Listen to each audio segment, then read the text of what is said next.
Good morning, everybody. This is Van Hargis of Van Hargis Horsemanship, and welcome to the ranch road.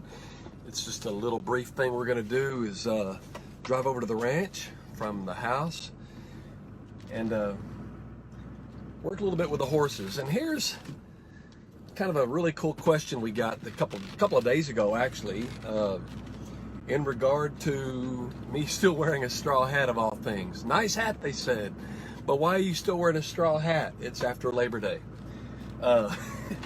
Honestly, that's a really good question. If you're anywhere else in the country other than South Texas, I totally agree with everybody. I kind of like the culture. I kind of like the idea that in the tradition of, like, I guess in the fashion world, you don't wear white pants after Labor Day, and you don't wear your straw hat after Labor Day. But when you're in South Texas, of course, if you're not going to wear a straw hat, that means obviously you're going to go to a felt hat. And I'm telling you, it's a great idea until you come down here and you suffer the heat and humidity that we have down here. For example, this morning is a wonderful morning. However, it's going to get up to like 92 degrees. 92 degrees, October the 1st, that's still pretty warm, isn't it? And then on top of that, we've got the humidity of South Texas. And as you can tell by this hat, it's got a lot of sweat up there on the brow. So, if it was a felt hat, it'd only be worse. So rather than ruin a really good top quality felt hat, then I would just prefer to keep wearing that old straw, kind of bucking the tradition and the thing of what we used to do with, getting rid of our straw hats on Labor Day. But by golly, down here in South Texas, we can't do that. Now, here's, in regard to that, kind of sort of related, I'm going to share with you guys a story that I use a lot when we do our public presentations at different places. But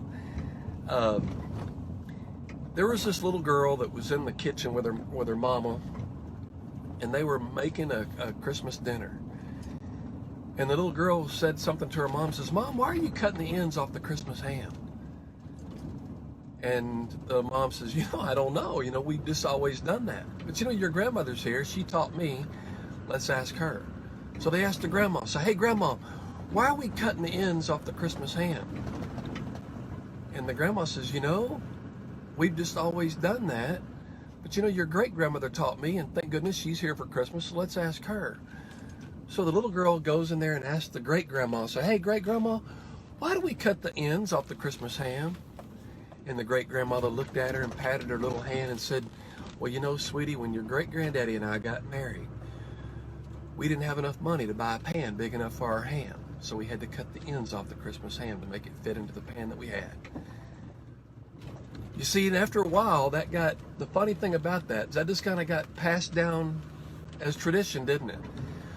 Nobody asked a question until that little girl asked that day, "So why do we cut the ends off the Christmas ham?"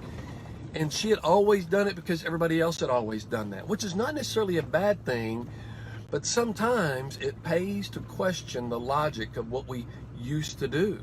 If you never question it, then who knows? We may be doing something that's inefficient or even inappropriate for the day and the time. So it never hurts to question those types of things. That's why I appreciate that question that was given to me by that young lady. Asked me about why am I wearing a hat after Labor Day. Well, why am I still wearing a straw hat after Labor Day? Well, this a little bit makes sense, and it's a little bit more practical in today's heat and humidity in South Texas. But I appreciate the question. Thank you guys for joining me today on the ranch road, and we look forward to visiting with you again next time. And until next time, this is Van Hargis with Van Hargis Horsemanship.